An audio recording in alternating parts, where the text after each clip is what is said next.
নাই চাওক, আজি বহুত দিনৰ পৰা শুনি আছিলোঁ বিনন্দ শইকীয়া কংগ্ৰেছত যাব, ক'ৰবাত যাব। গতিকে তেখেত বোধহয় আজি গৈছে। মই কিন্তু এতিয়ালৈকে অফিচিয়েলি মোক কমিউনিকেট কৰা নাই। যদি চিঠি এখন দিয়াৰ যিটো ক'ৰবাত যদি দি থৈ গৈছে মই নাজানো, যদি দিছে মই নাজানো, দিব পাৰে, হয়তো কোনোবাই দিব পাৰে।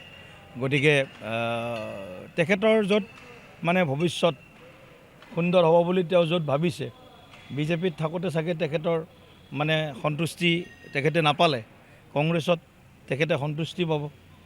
আৰু তেখেতক কংগ্ৰেছলৈ গমন যিটো আজি হোৱা বুলি এইমাত্ৰ মই শুনিছোঁ। গতিকে তেখেতকতো আমি শুভেচ্ছা দিব পাৰিম। কিন্তু এক্স MLAক আমি প্ৰেজেণ্ট MLAৰে আমি আমাৰ দলৰ যদি ক'ৰবাত কিবা অলপ গেপো আছিল, সেই গেপখিনি আমি এক্স MLAজন কংগ্ৰেছে পালে, প্ৰেজেণ্ট MLAজন বিজেপি পাব। BTCত আমি লাগি আছোঁ।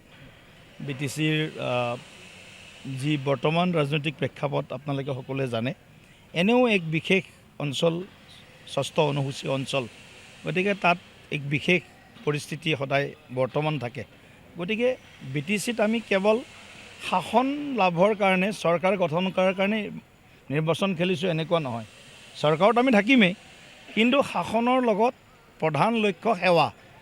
BTCবাসীৰ ৩৫ লক্ষ BTCবাসীক আমি কেনেদৰে সেৱা কৰিব পাৰোঁ, স্থায়ী শান্তি আৰু উন্নয়নৰ ধাৰাক কেনেদৰে আমি আৰু শক্তিশালী কৰিব পাৰোঁ, সেইটো লক্ষ্যৰে আমি 30জনকৈ প্ৰাৰ্থী প্ৰক্ষেপ কৰিছোঁ।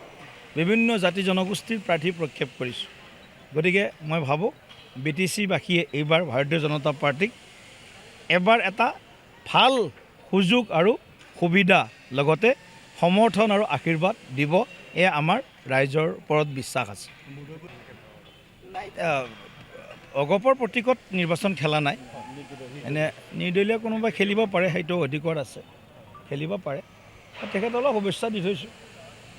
তেখেতৰ কাহিনী চাহিনী চব জানে আপোনালোকে চব, গতিকে শুভেচ্ছা দি থৈছোঁ।